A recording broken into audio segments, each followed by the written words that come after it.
Meu filho, não se esqueça da minha lei, mas guarde no coração os meus mandamentos, pois eles prolongarão a sua vida por muitos anos e darão a você prosperidade e paz. Que o amor e a fidelidade jamais o abandonem. Prenda-os ao redor do seu pescoço, escreva-os na tábua do seu coração. Então você terá o favor de Deus e dos homens e boa reputação. Agora veja só o que a palavra do Senhor nos diz a partir do versículo 5. Confie no Senhor de todo o seu coração e não se apoie em seu próprio entendimento. Versículo de número 6. Reconheça o Senhor em todos os seus caminhos e Ele endireitará as suas veredas. E no versículo 7 ele diz: não seja sábio aos seus próprios olhos, tema o Senhor e evite o mal. Isso dará a você saúde ao corpo e vigor aos ossos. Então veja só o conselho, o que é que eu e você precisamos fazer para nos submeter a Deus. Não confiar, não se apoiar em nosso próprio entendimento, mas confiarmos no Senhor de todo o coração. A palavra diz, no versículo 6, que o que nós precisamos fazer é nos submeter, ou seja, é reconhecer o Senhor em todos os nossos caminhos e Ele endireitará nossas veredas. Para que as nossas veredas elas possam ser endireitadas, ou seja, para que os nossos passos possam estar no caminho do Senhor, para que a gente possa verdadeiramente estar andando com Deus, andando na luz como Ele está na luz, como diz 1 João, a palavra do Senhor ela nos diz para a gente reconhecer o Senhor. E o que significa o reconhecer o Senhor? Significa não fazer as coisas, não viver a vida do jeito que eu quero, do jeito que eu acho que tem que ser vivida, mas reconhecer o Senhor em tudo. Ele diz, reconheça o Senhor em todos os seus caminhos, em todas as suas escolhas, em todas as suas decisões, em todos os lugares onde você estiver, com qualquer pessoa que você estiver, em qualquer situação, em qualquer circunstância da sua vida, reconheça o Senhor. Ou seja, ponha o Senhor à frente, ponha o Senhor acima, ponha o Senhor em primeiro. Porque se você entende que você não é mais, que antes você achava que a vida era sua, né? Que na verdade a vida nunca foi nossa, mas agora que você foi conhecido por Deus, agora que Deus o fez você conhecê-lo, agora que você tem o conhecimento da verdade e da realidade de Deus sobre nossas vidas, então a sua submissão à soberania de Deus, ela tem que ser o tempo todo. Ainda que você tenha a sua própria vontade, ainda que você tenha o seu próprio querer, como eu disse antes, o próprio Jesus, ele nos deu o exemplo. Quando ele sentia uma agonia, uma tristeza mortal em sua alma, ao ponto de o suor ser como gotas caindo no chão, gotas de sangue caindo no chão, a palavra do Senhor fala que Jesus, ele orou ao Pai, pedindo que, se possível fosse, passasse dele aquele cálice, contudo que não fosse feita a sua vontade, o seu querer, mas que fosse feito o querer de Deus, a vontade de Deus. E Jesus, ele deixou o exemplo para a gente, porque você acha que quando Jesus fez aquela oração era porque realmente Jesus, ele não queria passar pela cruz? Não, Jesus, ele já veio sabendo de tudo que lhe aconteceria. Inclusive, se naquele momento Jesus estivesse fazendo essa oração e fosse querendo se livrar da cruz, então não ia fazer sentido nenhum Isaías ter profetizado sobre ele, como está escrito no capítulo 53, e nem outras partes das escrituras que falaram que o Cristo tinha de sofrer, queria morrer, que ressuscitaria. Como o próprio Jesus fala isso lá em Lucas, capítulo 24, quando ele ressuscita e ele vai até onde estão os seus discípulos. A palavra, ele mesmo diz ali que é muito claro. Ele diz, eu falei a vocês que era necessário que eu morresse e ressuscitasse, porque o que está escrito a meu respeito é que o Cristo deveria sofrer e morrer e ressuscitar. e que em seu nome seria pregado a palavra de arrependimento de pecados em todas as nações, começando em Jerusalém, e vocês são testemunhas dessas coisas. Então, quando Jesus ele fala aquilo ali para deixar o exemplo para a gente, que diante de qualquer situação e circunstância, ainda que não seja a nossa vontade, ainda que não seja o nosso querer, mas a gente tem que entender que o querer de Deus é melhor do que o nosso, que a vontade de Deus é melhor do que a nossa. Então, o que a palavra do Senhor diz, que reconhecer o Senhor é exatamente fazer o que Jesus fez.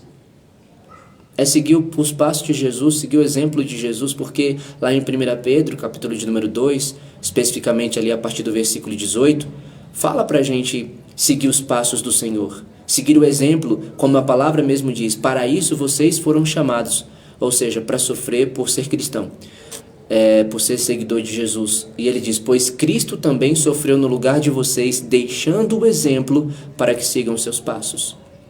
Então no versículo 24, a palavra ali vem nos dizer que ele levou sobre si os nossos pecados no madeiro, para que morrêssemos para os pecados e vivêssemos para a justiça. Pelas suas pisaduras nós fomos sarados. E o versículo 25 termina o capítulo nos dizendo que antes nós éramos como ovelhas desgarradas, mas que agora nós fomos resgatadas, nós fomos trazidas de volta ao pastor e bispo de nossas almas. Então, reconheça o Senhor em todos os seus caminhos, e Ele, o próprio Deus, a própria mão poderosa de Deus, o próprio querer e vontade de Deus, o próprio amor de Deus, o próprio poder de Deus por você, vai endireitar as suas veredas, ou seja, o Senhor ele vai guiar você por onde você deve ir, porque é isso que está escrito na palavra, tanto no Salmo de número 32, do versículo 8 ao versículo 9, como em João, capítulo 14, versículo 6, como em Hebreus, no capítulo 13, lá no versículo 5, versículo 6. Então, especificamente ali em Salmos, capítulo 119, no versículo 9, versículo 11, versículo 105, versículo número 112 ao 114, 111 ao 114. Então, a palavra, ela está cheia, e como o Salmo 119, versículo 105 diz, é muito claro, lâmpada para os meus pés é a tua palavra e luz para o meu caminho. Então, quando nós reconhecemos o Senhor nos guia em todos os nossos caminhos. Como a palavra aqui está dizendo, reconheça o Senhor em todos os seus caminhos e Ele endireitará as suas veredas. Sem a direção de Deus, nós estamos em tortuosidade, nós estamos em confusão, nós estamos sem direção, nós estamos perdidos.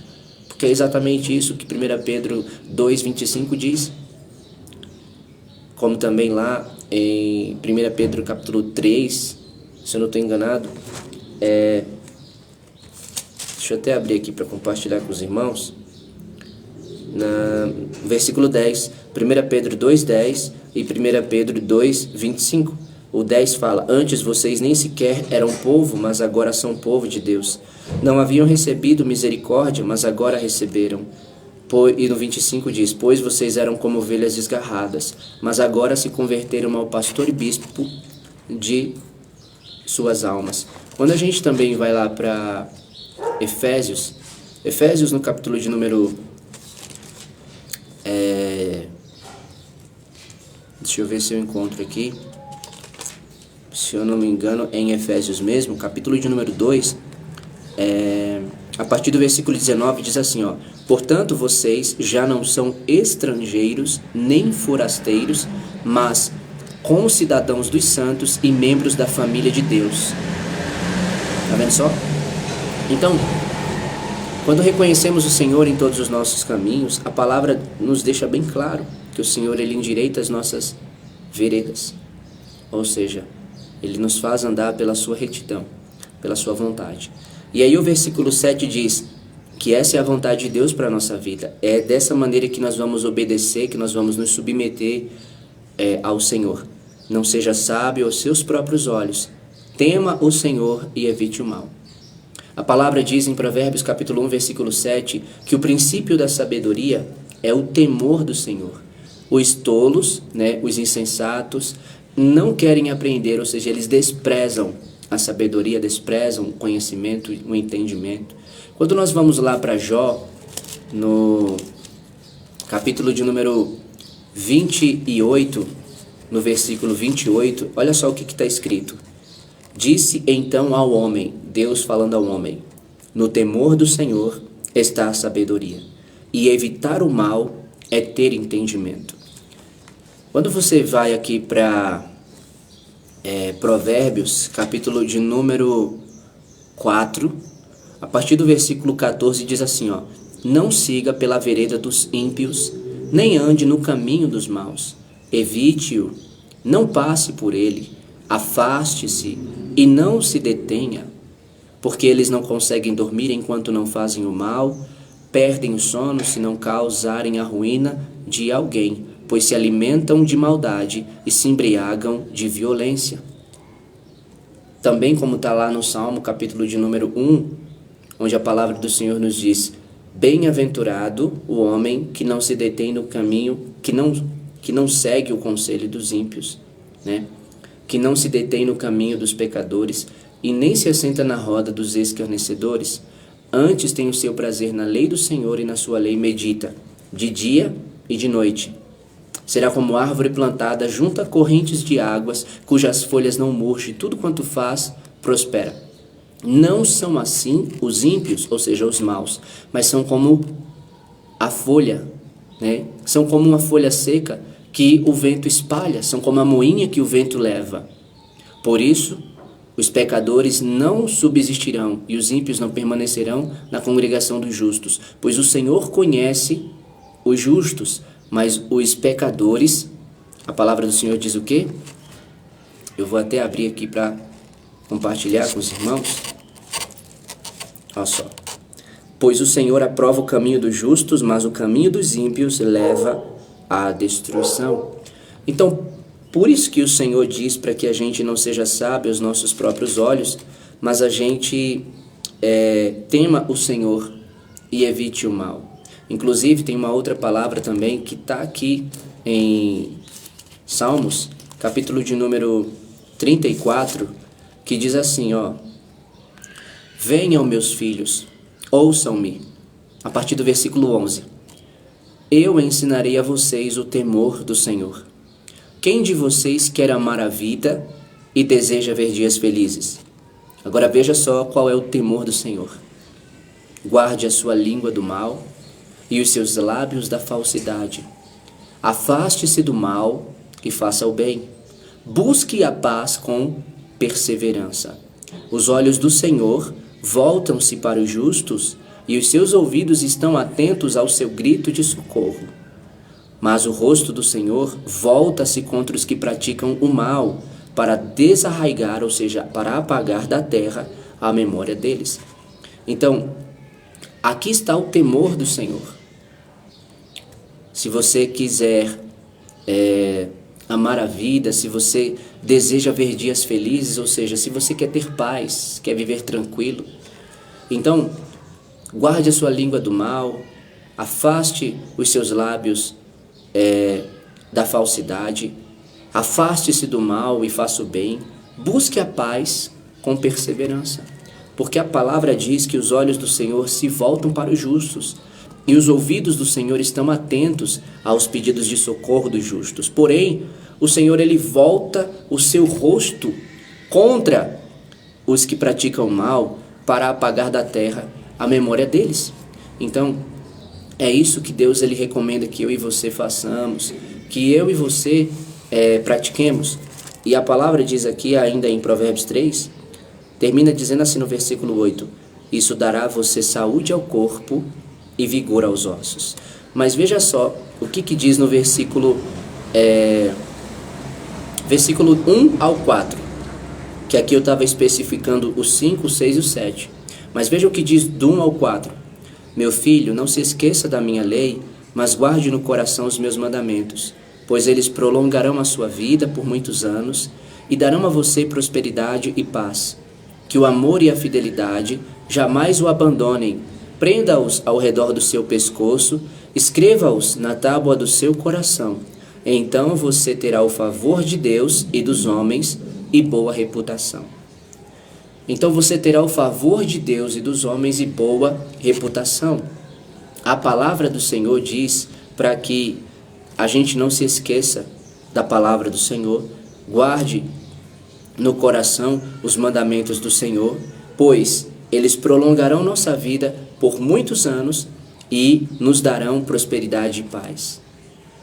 Foi o que eu disse, o que está no Salmo 119, no versículo 105, que é o que eu estava se detendo no versículo 6, quando diz para que a gente reconheça o Senhor em todos os nossos caminhos.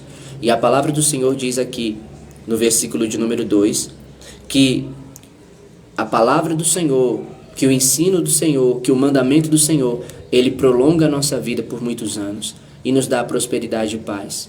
Ou seja, quando nós obedecemos a Deus, quando nos submetemos a Deus, nós estamos no querer de Deus, na vontade de Deus. E Deus, ele é bom. Ele é o Pai Celestial, ele é o Abba Pai, ele é o Senhor, o maravilhoso conselheiro, o Deus forte, o Pai da eternidade, ele é o príncipe da paz. Ele mesmo disse: a minha paz eu dou a vocês e não a dou como o mundo a dá. Jesus, ele não dá a paz como o mundo dá. A paz de Jesus não é igual à paz do mundo. A paz de Jesus é totalmente diferente. Inclusive, a palavra do Senhor vem nos dizer aqui em Filipenses, no capítulo de número 4, a partir do versículo 4, ela diz assim, ó: alegrem-se sempre no Senhor. Novamente direi, alegrem-se. Seja a amabilidade de vocês conhecida por todos. Perto está o Senhor. Não andem ansiosos por coisa alguma, mas em tudo, pela oração e súplicas, e com ação de graças, apresentem seus pedidos a Deus. E a paz de Deus, que excede todo o entendimento, guardará o coração e a mente de vocês em Cristo Jesus. Finalmente, irmãos, tudo que for verdadeiro, tudo que for nobre, tudo que for correto, tudo que for puro, tudo que for amável, tudo que for de boa fama, se houver algo de excelente ou digno de louvor, pensem nessas coisas. Ponham em prática tudo o que vocês aprenderam, receberam, ouviram e viram em mim, e o Deus da paz estará com vocês. Veja só, e a paz que excede todo o entendimento guardará o meu e o seu coração em Cristo Jesus, porque a palavra diz, como a palavra diz aqui no versículo 7, e o versículo de número 9 no final diz: e o Deus da paz estará com vocês. Assim como a própria palavra diz em 1 Coríntios, no capítulo 7, que Deus é um Deus de paz e não de confusão. E se eu não estou enganado também, lá em Hebreus, no capítulo de número 13, não lembro agora especificamente o versículo, mas isso aqui, ó, versículo 20. O Deus da paz, que pelo sangue da aliança eterna trouxe de volta dentre os mortos o nosso Senhor Jesus, o grande pastor das ovelhas, os aperfeiçoe em todo o bem para fazerem a vontade dele, e opere em nós o que lhe é agradável, mediante Jesus Cristo, a quem seja a glória para todos sempre. Amém. E dentre outras palavras que Deus ele vai nos falar sobre essa paz que vem dele, essa paz que nós temos nele. Então, o versículo de número 2 de Provérbios capítulo 3 nos diz que vamos ter prosperidade e paz por guardarmos e obedecermos a palavra do Senhor, que os nossos dias serão prolongados.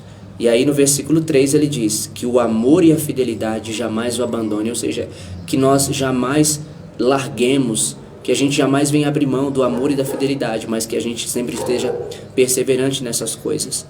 Prenda-os ao redor do seu pescoço, escreva-os na tábua do seu coração. Onde é que a palavra do Senhor ela precisa estar para a gente não pecar contra o Senhor? No Salmo 119, no versículo de número 11, ele diz: guardei tua palavra no meu coração para não pecar contra ti. E então no versículo 4 ele diz: então você terá, ou seja, quando nós fizermos essas coisas, quando praticarmos essa palavra, então vamos ter o favor de Deus, vamos ter a graça de Deus, vamos ter Deus ao nosso lado, vamos ter o cuidado do Senhor. Ele diz: então você terá o favor de Deus e dos homens e boa reputação. Quando nós lemos Daniel no início, a palavra do Senhor mostra que quando eles são levados ali para a Babilônia e chegam, a palavra do Senhor diz que Deus fez com que o coração daquele babilônio ele fosse bondoso para com Daniel e os seus amigos. A própria palavra, o próprio Deus fala. O próprio Deus foi quem fez isso no coração daquele homem para que ele fosse bondoso com os seus servos. E sabe por que Deus ele fez isso? Porque aqui mesmo em Provérbios, no capítulo de número 16, no versículo de número 7, diz assim, ó: quando os caminhos de um homem são agradáveis ao Senhor, ele faz que até os seus inimigos vivam em paz com ele. Então, quando o meu caminho, quando o seu caminho é agradável ao Senhor, o Senhor ele faz que até mesmo os nossos inimigos vivam em paz. Deus usa até os nossos inimigos para nos abençoar. Então, voltando lá para a palavra em Tiago, a palavra do Senhor aqui nos está dizendo que nós temos que nos submeter ao Senhor. E como eu acabei de falar todas essas palavras e explicar para os irmãos, que é dessa maneira que nós temos que nos submeter ao Senhor. Ouça o Espírito Santo falar com você. Não olhe para mim, não olhe para mim tendo como eu estar falando de mim, mas olhe para a palavra de Deus, porque é o Espírito Santo de Deus que nos faz entender a palavra como ela é e entender a vontade de Deus como nós precisamos e aceitar a palavra de Deus como nós precisamos. Porém, Deus ele não vai invadir você, Deus ele não vai forçar você. A palavra do Senhor mesmo diz que se hoje nós ouvirmos a voz do Senhor, jamais a gente endureça o nosso coração, mas a gente a receba, a gente a aceite. E então, ele diz aqui